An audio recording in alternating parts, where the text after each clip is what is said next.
Howdy folks, Daniel Rubino here at Windows Phone Central, and I just want to give you guys a few quick tips on making your photos look the best they can on the Nokia Lumia 920 or other Nokia Lumia phones for that matter. Nokia gives you a really great app to do this. It's called Creative Studio. Right here, it's free in the Nokia collection. I highly recommend it. It's actually a really good photo editing app. It will fix some of the most common complaints that people have, specifically lack of sharpness and punchy colors on the 920. So what you do is you can open up the app here and you'll see your recent photos. We're going to tap this guy here, and the first screen it brings up is your filters. Now the very first one that you're seeing on the screen is no filter applied. So if you just want straight up photo, there you go.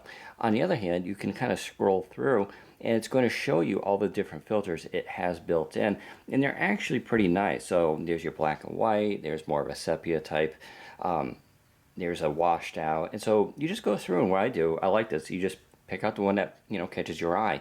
That one focuses more on green, that brings out some of the blues, that's a little bit more browns, and that's a little bit more of the reds, so you can sort of see which one looks the best, and then you just go with that. I'm going to go with the green one here, tap, and now that filter is applied. Now we could end it right there, hit the little save disk, and that would be the end of the story, but let's do some more. We'll hit the edit button, and now you have 4 areas here: color balance, brightness, clarity, vibrance.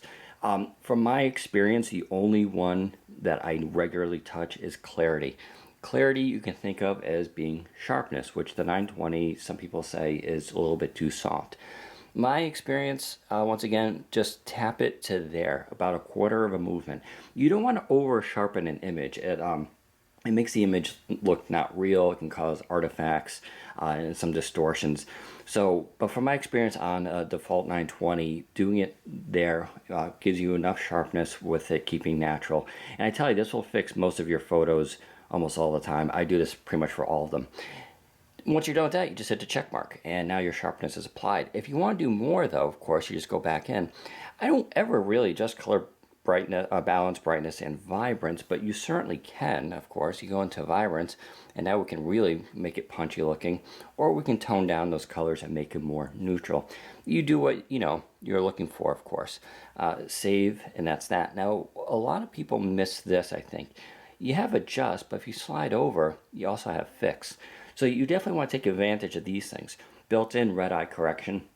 Once again, I don't really shoot flash at nighttime, so I don't have this problem, but if you do get red eye, that should fix it for you.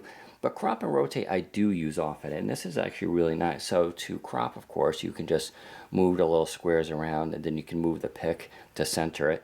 So you go what you're looking for, and then if you want to rotate, you just hit the little button and it'll spin you around.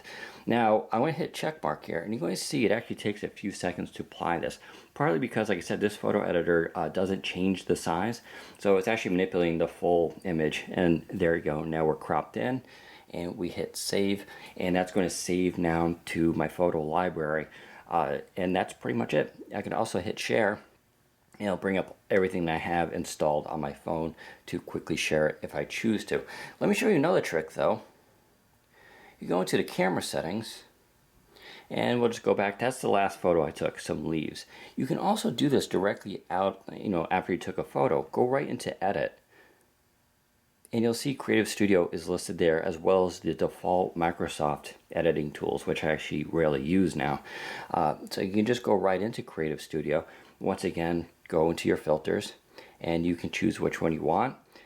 And you'll see, actually, this is a pretty fast process.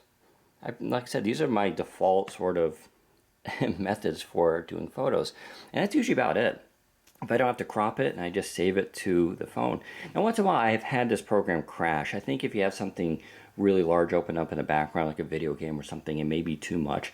Sometimes you may want to back out of stuff. It's rare, but I have seen it on occasion happen, and presumably that could be fixed by an update from Nokia. But that is the Nokia Creative Studio application. I highly recommend it. It saves photos in their natural state. You can crop, you can fix the sharpness issue, you can make the colors brighter. And to be honest, this actually fixes any of the complaints I really have with the 920. And so there's no excuse to not to use it. But there you go. Hope those tips help you. Take care, everybody.